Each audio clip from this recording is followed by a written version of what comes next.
सभी विद्यार्थियों का एक बार पुनः राजकीय उच्च माध्यमिक विद्यालय ढांढन की भौतिक विज्ञान ऑनलाइन कक्षा में स्वागत है। विद्यार्थियों, हम लोगों ने पहली इकाई का दूसरा पाठ शुरू कर दिया है। इस दूसरे पाठ में कल आप लोगों को मैंने विभवांतर और विद्युत विभव के बारे में बताया था। आज आप लोगों को थोड़ा सा पुनः याद दिला देता हूँ। विभवांतर का मतलब होता है बिंदु आवेश को या परीक्षण आवेश को विद्युत क्षेत्र के भीतर एक स्थान से दूसरे स्थान तक विस्थापित करने में किया गया कार्य और परीक्षण आवेश का अनुपात। लेकिन ध्यान रखना, दोनों जो बिंदु है वो क्षेत्र के भीतर होते हैं। विभव की बात करते हैं तो आप एकांक धनावेश को अनंत से किसी बिंदु तक विस्थापित करते हैं, तो यहाँ तक जो कार्य किया जाएगा उसे हम बोलते हैं विभव। तो कहने का मतलब विभवांतर में तो विद्यार्थियों दोनों बिंदु विद्युत क्षेत्र के भीतर होते हैं और विभव में एक बिंदु अनंत पर होता है। इसके बाद में बच्चों आप लोगों को मैंने विद्युत क्षेत्र से विद्युत विभव का हम मान कैसे निकालेंगे, यदि आपको याद है तो हम लोगों ने कल एक छोटा सा सूत्र पढ़ा था, V बराबर माइनस का निशान इनफाइनाइट टू। आप कौन से बिंदु पर एकांक धनावेश को ला रहे हैं, मान लीजिए फॉर एग्जांपल वो बिंदु P है, तो इनफाइनाइट टू P मोल बोल दीजिए या अन्य कोई पॉइंट बोल दीजिए वेक्टर E डॉट dr। ये बच्चों कल हम लोगों ने सूत्र पढ़ा था। आज हम लोग एक बहुत ही महत्वपूर्ण टॉपिक पढ़ने जा रहे हैं। अनेकों बार बोर्ड परीक्षा में विद्यार्थियों ये 4 नंबर का प्रश्न आया हुआ है। प्रश्न क्या है? या तो इस रूप में पूछते हैं विद्युत विभव का सामान्य सूत्र प्राप्त कीजिए, सामान्य व्यंजक प्राप्त कीजिए, या कह देते हैं आप लोगों से बिंदु आवेश के कारण निश्चित दूरी पर विद्युत विभव का व्यंजक प्राप्त कीजिए, या कह देते हैं स्रोत आवेश के कारण निश्चित दूरी पर विद्युत विभव का व्यंजक स्थापित कीजिए। तो कहने का मतलब बच्चों तीनों में से कोई भी नाम हो, चाहे विद्युत विभव का सामान्य सूत्र हो, चाहे ये दोनों में से कोई हो, आपको यही काम करना है। सारे बच्चे ध्यान देना, जहाँ समझ में नहीं आए वहाँ पर पूछ सकते हैं। तो अपने नोट्स की कॉपी में अपना हेडिंग डाल लीजिए। शुरुआत करते हैं।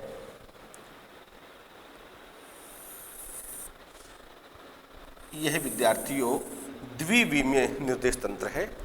यहाँ पर जो मूल बिंदु है, इस मूल बिंदु पर हम मान लेते हैं बिंदु आवेश या बोल दीजिए स्रोत आवेश। इस स्रोत आवेश से बच्चों निश्चित दूरी r पर यह कोई पॉइंट है, इस पॉइंट का नाम दे दिया आप लोगों ने P। इस बिंदु P पर हम लोगों को विद्युत विभव का व्यंजक प्राप्त करना है। चूँकि विद्युत विभव के बारे में हमारा कॉन्सेप्ट एकदम से क्लियर है कि एकांक धनावेश को अनंत से विद्युत क्षेत्र के किसी बिंदु तक लाने में जो किया गया कार्य है वो विद्युत विभव कहलाता है। तो ये बिंदु P कहाँ पर है भाई? बिंदु P विद्यार्थियों जो बिंदु आवेश है, ये स्रोत आवेश है, इसके चारों ओर का जो क्षेत्र है उस क्षेत्र के भीतर है। तो यहाँ पर विद्युत विभव की गणना करनी है तो हम लोगों को एकांक धनावेश को कहाँ से लाना है? अनंत से। कहाँ तक लाना है? इस बिंदु P तक। तो इसके लिए क्या करेंगे आप लोग? आप ऐसा करो, सबसे पहले चित्र बनाइए। मैं आपको साथ साथ नोट करवाता जा रहा हूँ, समझने का प्रयास करना। चित्र बनाकर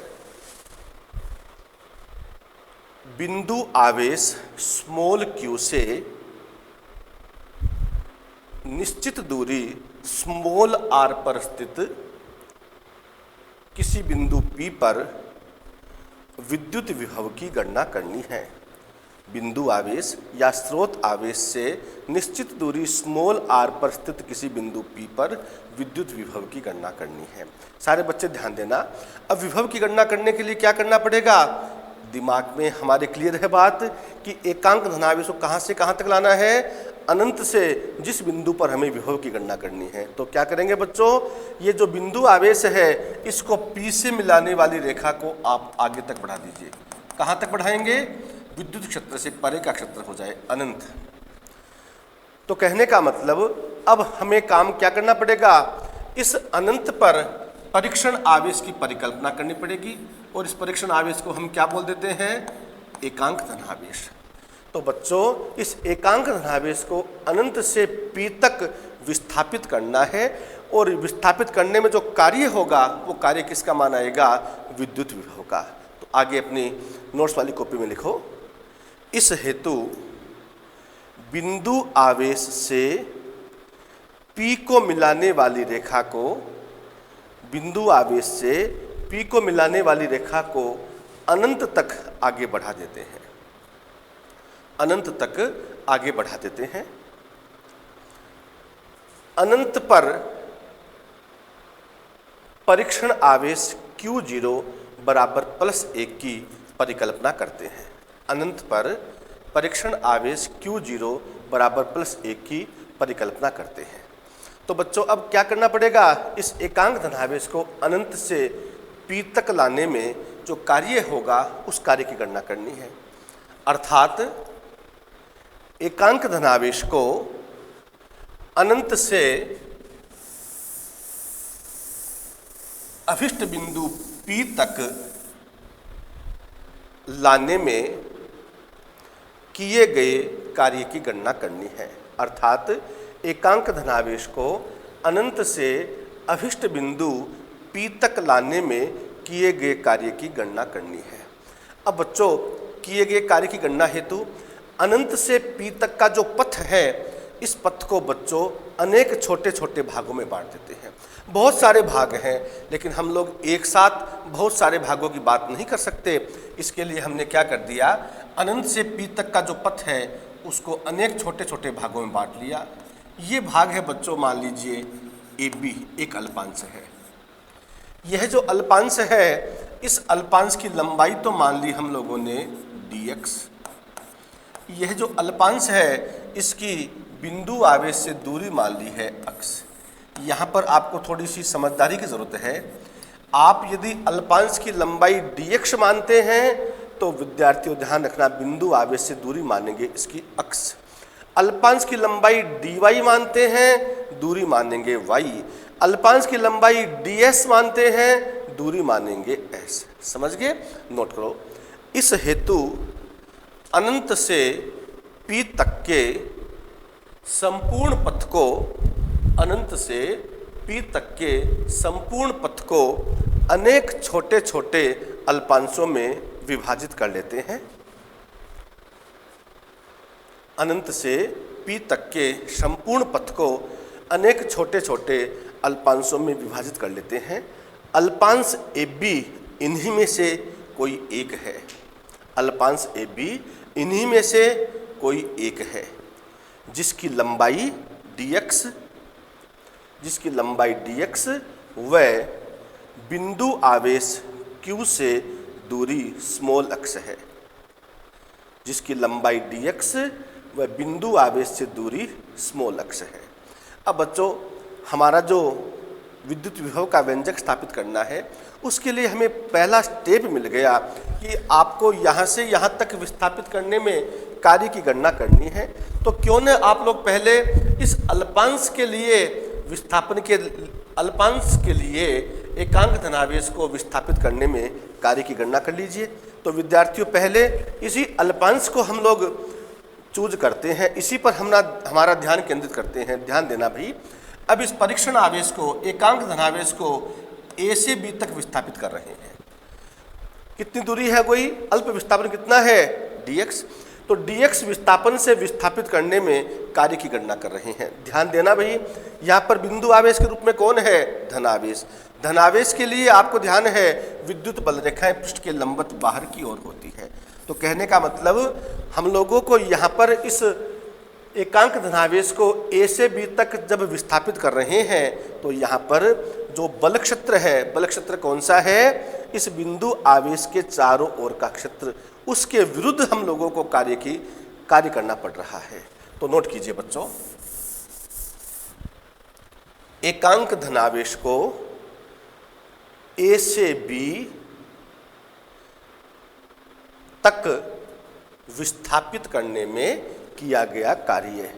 एकांक धनावेश को A से B तक विस्थापित करने में किया गया कार्य। आप सभी को जानकारी है विद्यार्थियों, कार्य बराबर क्या होता है? बल और विस्थापन का अदिश गुणनफल। तो यहाँ पर आ जाएगा dw बराबर वेक्टर F डॉट विस्थापन कितना है भाई, अल्प विस्थापन कितना है dx, तो dw बराबर आ जाएगा वेक्टर f डॉट dx, समीकरण नंबर 1। अब यहाँ पर चूंकि हम लोग जो विस्थापन कर रहे हैं वो बल क्षेत्र के विरुद्ध कर रहे हैं, इसलिए निशान किसका आ जाएगा, माइनस का। आ रही बात समझ में। अब विद्यार्थियों यहाँ पर एक बात पर और ध्यान देने की जरूरत है, ये F का मतलब क्या है, एकांक धनावेश पर लगने वाला बल। पहले पाठ में हम लोग क्लियर कर चुके हैं, एकांक धनावेश पर लगने वाले बल को हम क्या बोलते हैं, विद्युत क्षेत्र की तीव्रता। इसका मतलब ये जो F है वो किसके बराबर हो जाएगा, वेक्टर E के। नोट करो, चूंकि एकांक धनावेश पर लगने वाले बल को विद्युत क्षेत्र की तीव्रता कहते हैं, चूंकि एकांक धनावेश पर लगने वाले बल को विद्युत क्षेत्र की तीव्रता कहते हैं। अतः यहाँ वेक्टर F बराबर वेक्टर E, अतः है यहाँ वेक्टर F बराबर वेक्टर E। जहाँ पर बच्चों वेक्टर F है उसकी जगह लिख सकते हैं आप लोग वेक्टर E, तो यह आ जाएगा और dw बराबर minus vector E dot dx, समीकरण नंबर 2। ये वेक्टर E क्या है, यहाँ पर ये वेक्टर E है विद्यार्थियों इस अल्पांश की स्थिति पर विद्युत क्षेत्र की तीव्रता। विद्युत क्षेत्र की तीव्रता का हम लोग व्यंजक स्थापित कर चुके हैं, जो सामान्य सूत्र था ना भाई, E बराबर क्या था, के क्यू बट्टा आर स्क्वायर। तो उस सूत्र को देखते हुए हम लोग यहाँ पर वेक्टर E का मान लिख देंगे। नोट करो, यहाँ अल्पांश की स्थिति पर विद्युत क्षेत्र की तीव्रता वेक्टर E बराबर, यहाँ अल्पांश की स्थिति पर विद्युत क्षेत्र की तीव्रता वेक्टर E बराबर, बताना भी मेरे को क्या जाएगा, के क्यू बट्टे क्या होता है, आर स्क्वायर। लेकिन ध्यान देना भाई, इस अल्पांश की बिंदु आवेश से दूरी कितनी मानी है आपने, अक्ष, तो के क्यू बट्टा आर स्क्वायर नहीं आएगा, के क्यू बट्टा अक्ष स्क्वायर, और साथ में आ जाएगा ये एकांक सदिश अक्ष के। समीकरण नंबर 3, वेक्टर E बराबर आ गया है के क्यू बट्टा अक्ष स्क्वायर अक्ष के। के को आप लोग किससे हटा सकते हैं, चाहो तो 1/4 पाई एप्सिलॉन नॉट से। तो अब ये जो E का मान आया कहाँ रख दोगे, समीकरण नंबर 2 में। नोट करो, समीकरण 3 का प्रयोग समीकरण 2 में करने पर, समीकरण 3 का प्रयोग समीकरण 2 में करने पर ये वैल्यू आ जाएगी विद्यार्थियों, और dw बराबर माइनस का निशान वेक्टर E की जगह आ गया के क्यू बट्टा अक्ष स्क्वायर अक्ष केप डॉट वेक्टर dx। अब थोड़ा सा आप ध्यान देना भाई, अक्ष केप का मतलब क्या है, एकांक सदिश। एकांक सदिश का मतलब क्या होता है, जिसका परिमाण 1 होता है। इसको समझने का प्रयास करना भाई। देखो यह है अक्ष केप डॉट dx, इसको जब हम खोलेंगे क्या आएगा भाई, a डॉट बी से ए बी कोस थीटा। ए का मतलब इस अक्ष केप का परिमाण, एकांक सदिश का परिमाण 1, dx का परिमाण dx, वेक्टर dx का परिमाण dx। आगे आ जाएगा कोस थीटा, थीटा का मतलब ये एकांक सदिश किसकी दिशा में है, dx की दिशा में, तो क्या आ जाएगा कोस 0, कोस 0 की वैल्यू 1। तो विद्यार्थियों यहाँ से आ जाएगा अक्ष केप डॉट वेक्टर dx बराबर dx। अब आप लोग चूंकि समझ चुके हैं, इसलिए जहाँ कहीं भी आगे के पाठों में कहीं पर भी ऐसा कोई स्टेप आए, R cap dot D R, क्या बोल दोगे, D R. Y cap dot vector D Y, क्या जाएगा, D Y. S cap dot vector D S, क्या लिख दोगे आप लोग, डी एस। समझ में आ गई बात। तो विद्यार्थियों अब हम इसका प्रयोग यहाँ पर करेंगे, तो हमारे पास वैल्यू आ जाएगी, यह आ जाएगा, और dw बराबर माइनस का निशान। आप लोग चाहो तो विद्यार्थियों के को हटा दूं मैं, के का मतलब क्या होता है, 1/4 पाई एप्सिलॉन 0, कोई फर्क नहीं पड़ेगा। यह आ गया है 1/4 पाई एप्सिलॉन 0 क्यू बट्टे अक्ष स्क्वायर, और अक्ष केप डॉट वेक्टर dx का मतलब क्या हो गया, dx। ये समीकरण नंबर 4 आ गई है। बोलो किसी छात्र छात्रा की दिक्कत है यहाँ तक, कोई प्रॉब्लम नहीं है। ये बच्चों आप लोगों ने एकांक धनावेश को अल्प विस्थापन dx से विस्थापित करने में कार्य की गणना कर दी है। आपको ध्यान है ऐसे पता नहीं यहाँ पर कितने सारे अल्पांश हैं, हो सकता है मान लीजिए 5 अल्पांश है। इसका मतलब एक अल्पांश के दौरान किया गया कार्य हो गया मान लीजिए W1, दूसरे के लिए हो गया W2, तीसरे के लिए हो गया W3। तो कहने का मतलब आप क्या करेंगे, उन सभी अल्पांशों के लिए जो विस्थापन करने में जो कार्य आया है उन सब का क्या करेंगे, आप योग करेंगे। और हमें गणित कहती है योग करना हो तो आप लोग किसका प्रयोग करेंगे, समाकलन का। तो आगे लाइन नोट कर लीजिए, ऐसे सभी अल्पांशों के दौरान किए गए कार्य की गणना करके उनका योग करते हैं। ये तो एक अल्पांश की बात आई है, पता नहीं कितने सारे अल्पांश हैं, तो हम लिख देते हैं ऐसे सभी अल्पांशों के दौरान विस्थापित करने में किए गए कार्य की गणना कर उनका योग करते हैं। और कार्य का जब योग कर लेंगे तो विद्यार्थियों कुल कार्य आ जाएगा। कुल कार्य कौन सा, एकांक धनावेश को अनंत से विद्युत क्षेत्र के किसी बिंदु तक लाने में किया गया कार्य, यानी क्या आ गया, विद्युत विभव। तो इसका मतलब आप लोग अब डायरेक्ट क्या लिख दोगे, अर्थात विद्युत विभव। यानी योग कर रहे हैं, योग का मतलब क्या कर दोगे, समाकलन। नोट कर लीजिए, अर्थात विद्युत विभव। इसका समाकलन किया इंटीग्रेशन dw, तो क्या आ गया W, और W का मतलब क्या हो गया, विद्युत विभव। आ रही मेरी बात समझ में, विद्युत विभव आ गया बराबर समाकलन कर दीजिए। इधर भी समाकलन कर लिया तो ये आ गया W का मतलब किया गया कुल कार्य, जिसको लिख दिया हमने V। सीमा बोलो कहाँ से कहाँ तक आएगी भाई, एकांक धनावेश को कहाँ से ला रहे हैं, अनंत से कहाँ तक, बिंदु P तक।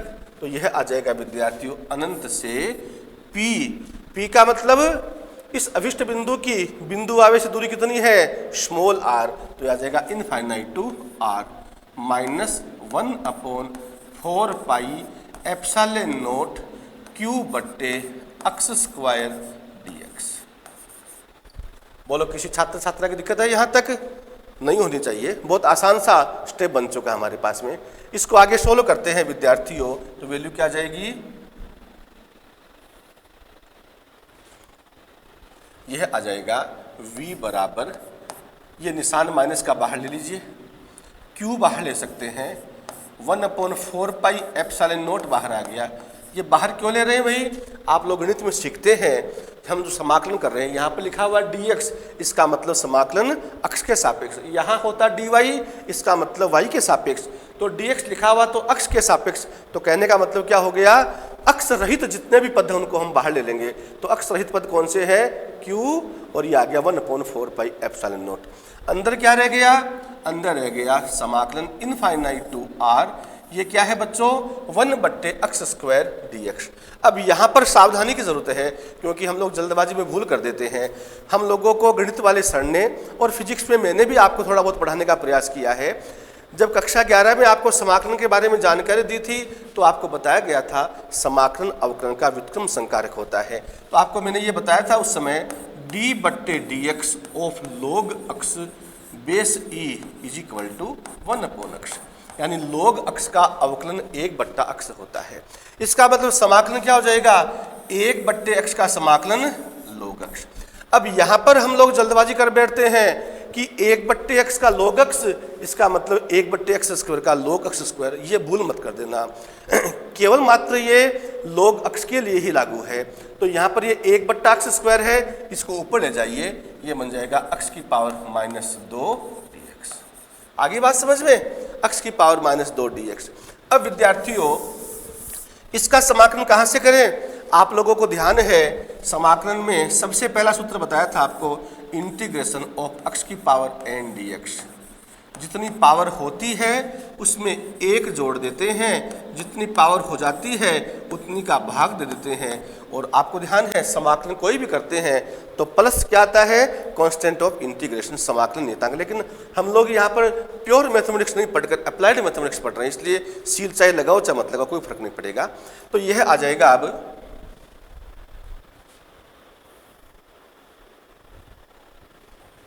v बराबर -q/4 pi epsilon not, x की पावर माइनस 2 dx। देखो इस यहाँ पर x की पावर n+1, ये आ गया बच्चों x की पावर -2+1 बट्टे -2+1।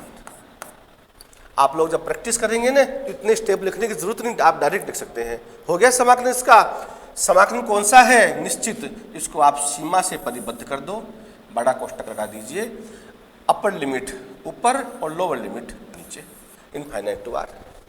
आ रही बात समझ में? इसको और सोल्व करते हैं तो ये क्या बन जाएगा भाई? ये बन जाएगा विद्यार्थियों v बराबर -q बट्टे 4πε0। अब देखो भाई नीचे क्या आ गया? -2 + 1 का मतलब -1, ये माइनस इसको क्या बना देगा? प्लस। ऊपर क्या रह गया? x की पावर -2+1 यानी x की पावर -1, नीचे लाओ क्या बन गया? 1/x बन गया। अभी x की पावर +1 बन गई। सीमा लगानी है अभी हमें, ये इनफाइनाइट, ये r।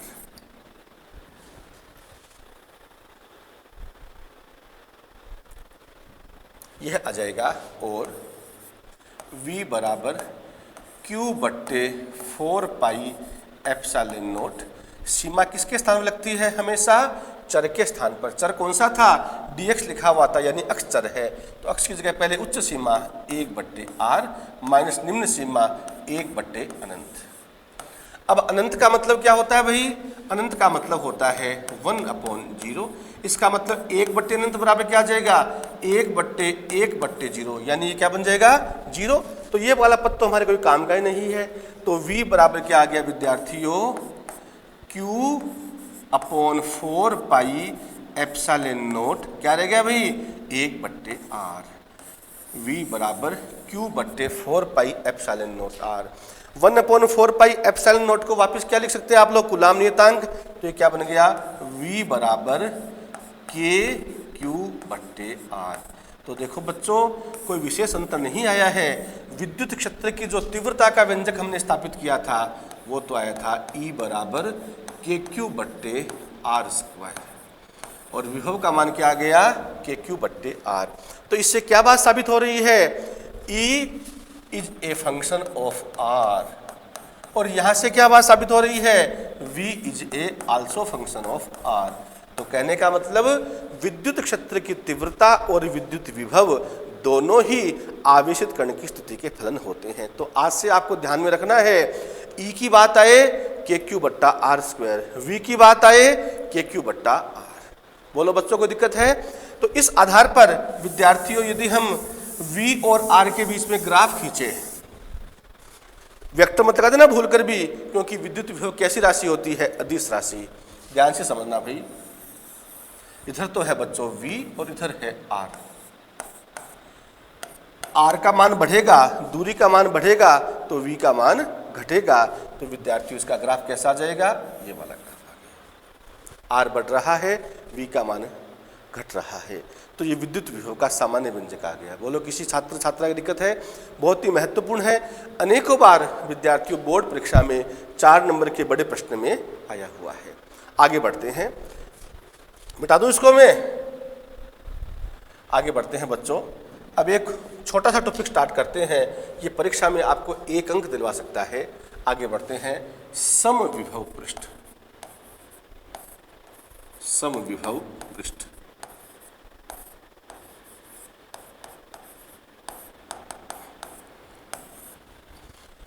जिसको जरा भी हिंदी का ज्ञान है वो तुरंत परिभाषा देख कर बता सकता है, इसका अर्थ देख कर बता सकता है। सम का मतलब समान। तो ऐसे पृष्ठ हो गए जिनके प्रत्येक बिंदु पर सम हो। कौन हो सम? कौन हो समान? विभव समान हो। परिभाषा अपने आप स्वतः स्पष्ट हो गई। देखो बेटा परिभाषा, विद्युत क्षेत्र में स्थित ऐसे पृष्ठ, विद्युत क्षेत्र में स्थित ऐसे पृष्ठ जिनके प्रत्येक बिंदु पर विभव का मान समान रहता हो, समविभव पृष्ठ कहलाते हैं। दोबारा सुन लीजिए, विद्युत क्षेत्र में स्थित ऐसे पृष्ठ जिनके प्रत्येक बिंदु पर विभव का मान समान रहता हो, समविभव पृष्ठ कहलाते हैं। अब आप लोगों के मन में जिज्ञासा होनी स्वाभाविक है कि समविभव पृष्ठ जो पढ़ा है उसका हम यहाँ पर क्या उपयोग लेंगे। सारे बच्चे ध्यान से समझना। ये बच्चों मान लीजिए स्रोत आवेश के रूप में धनावेश है।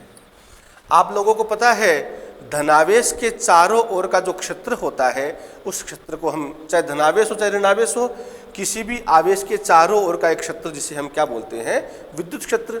इस धनावेश के लिए जो विद्युत बल रेखाएं होती है वो विद्यार्थियों पृष्ठ के लंबवत बाहर की ओर होती है।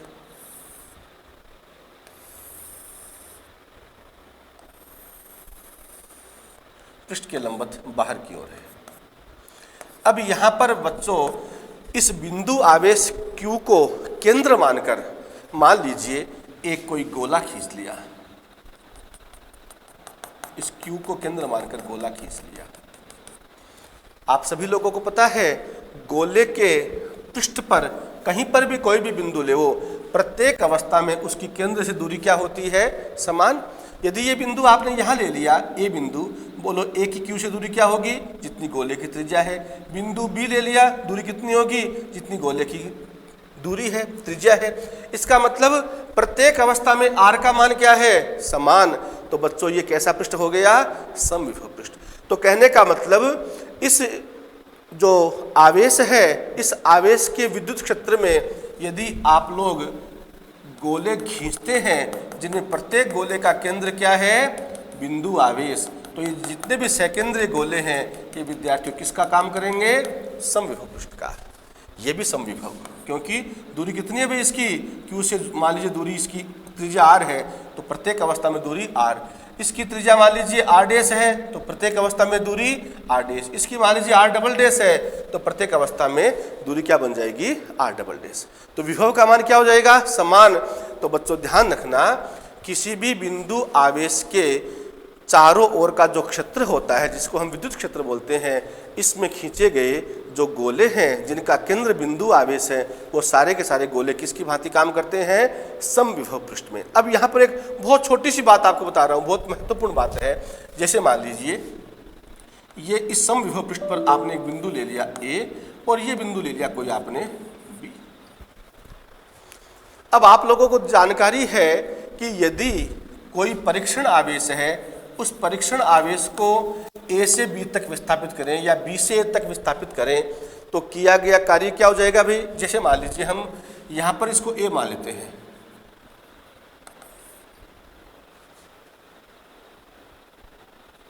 चलो वो कोई बात नहीं, दोबारा देख लेते हैं। ये मान लीजिए बच्चों बिंदु आवेश है, इस बिंदु आवेश के विद्युत क्षेत्र में यह कोई गोला है। यहाँ पर आपने ये कोई बिंदु ले लिया A, ये ले लिया आपने B। परीक्षण आवेश को आप A से B तक विस्थापित कर रहे हैं तो किया गया कार्य क्या आएगा भाई, WAB। तो किया गया कार्य और परीक्षण आवेश का जो अनुपात है वो विद्युत क्षेत्र में स्थित उन दोनों बिंदुओं के मध्य विभवांतर के तुल्य होता है। हम लोगों ने जो विभव का व्यंजक स्थापित किया है, देखो बेटा बिंदु B है, इसकी बिंदु आवेश से दूरी कितनी है, मान लीजिए इस गोले की त्रिज्या r है, दूरी कितनी होगी r, इसकी भी कितनी होगी r। तो आप VB का मान निकालेंगे, बोलो VB बराबर क्या आ जाएगा, K, यहाँ पर आप परीक्षण आवेश को लेकर चल रहे हैं तो K Q0 बट्टे R। A पर क्या आ गया भाई, VA बराबर K Q0 बट्टे R। तो कहने का मतलब विभव का मान क्या हो गया, समान हो गया। समान राशि में से समान राशि को घटाएंगे तो क्या आ जाएगा, वैल्यू क्या आ जाएगी, 0। इसका मतलब WAB बट्टे Q0 इज इक्वल टू क्या आ जाएगा, 0। इसका मतलब WAB बराबर क्या आ गया, 0। तो बच्चों बहुत महत्वपूर्ण कॉन्सेप्ट है, उतारना नहीं है आप लोगों को, केवल समझाने के लिए बताया है। बहुत ही महत्वपूर्ण कॉन्सेप्ट आ गया है कि समविभव पृष्ठ पर किसी आवेश को एक स्थान से दूसरे स्थान तक विस्थापित करने में किए गए कार्य का मान सदैव शून्य होता है। ये लिखो बेटा, स्टार लगा के लिखो, बहुत महत्वपूर्ण बात है। समविभव पृष्ठ पर किसी आवेश को एक स्थान से दूसरे स्थान तक विस्थापित करने में किया गया कार्य सदैव शून्य होता है। समविभव पृष्ठ पर किसी आवेश को एक स्थान से दूसरे स्थान तक विस्थापित करने में किया गया कार्य सदैव शून्य होता है। इससे संबंधित आप लोगों को मैं जो परीक्षा में एक एक नंबर के प्रश्न पूछे जा सकते हैं उसकी चर्चा हम बाद में करेंगे। आप सभी का बहुत बहुत धन्यवाद।